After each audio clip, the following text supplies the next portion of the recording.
ये गोपियों ने जब देखा कि हमारे वस्त्र कहाँ गए, तब एक गोपी की दृष्टि पड़ी, अरे ये वस्त्र तो कन्हैया ने, और कदम्ब के वृक्ष पर जाकर भगवान बैठ गए। ये गोपियां प्रार्थना करती हैं कि सरकार हमारे वस्त्र दे दे। भगवान कहते कि वस्त्र तो दे दूंगा, लेकिन मेरी एक शर्त है, इस जल से बाहर आना पड़ेगा। ये गोपियां कहती हैं कि भगवान हमारी ऐसी स्थिति नहीं है कि हम जल से बाहर आ सकें। भगवान कहते हैं कि ऐसी अपनी स्थिति को बनाया क्यों? अपनी स्थिति मनुष्य को ऐसी निर्मित करना चाहिए महाराज कि चाहे जब हो, जैसा भी हो, जो समय हो, वो व्यक्ति तैयार रहे।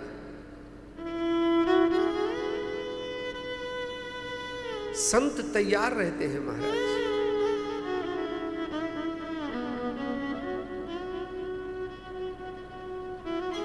संत कहते हैं कि जा मरने से जग डरे मेरे मन आनंद, कब मरी हूं कब भेटियों पूर्ण परमानंद। सावधान व्यक्ति हर समय सावधान रहता है, और भगवान का चिंतन, भगवान का मनन जीवन में कभी भी याद रखना तुम्हें सावधान ही रखेगा।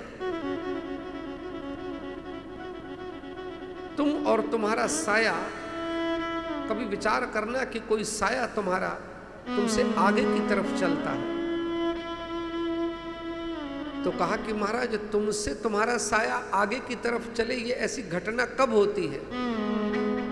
कहा जब सूर्य की तरफ आपकी पीठ होगी।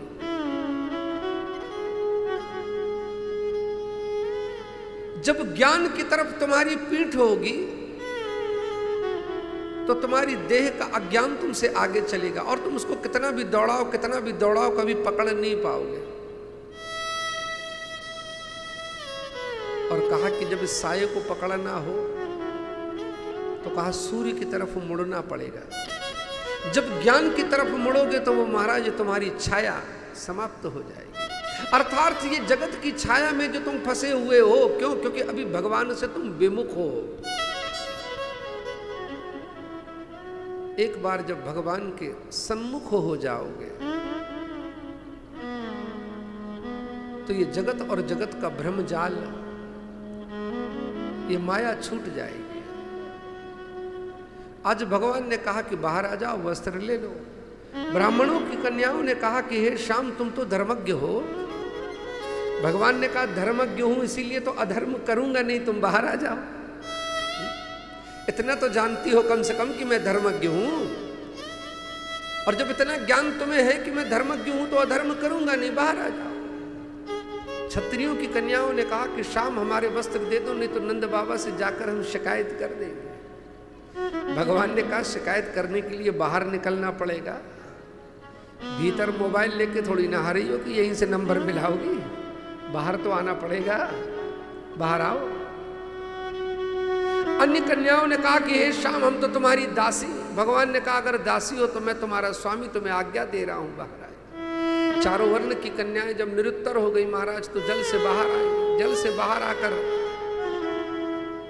शर्म के मारे पानी पानी हो रही है। भगवान कहते कि अभी भी संसार में डूबी है।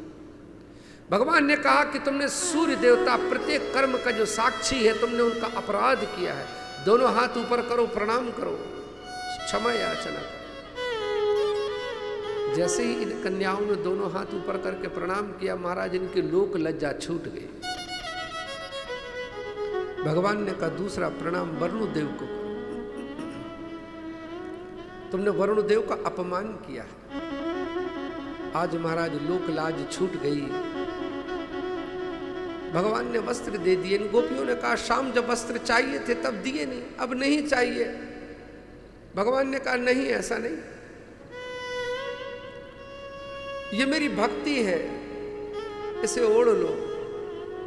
और गोपियों, जिस मनोकामना से तुमने व्रत किया था वो तुम्हारी कामना पूर्ण होगी। आने वाले समय में मैं तुम सबों की मनोकामना पूर्ण करूंगा। आज श्याम सुंदर ने इनको वरदान दिया। आचार्य कहते हैं कि राजन, उस दिन से इन गोपियों का संसार छूट गया।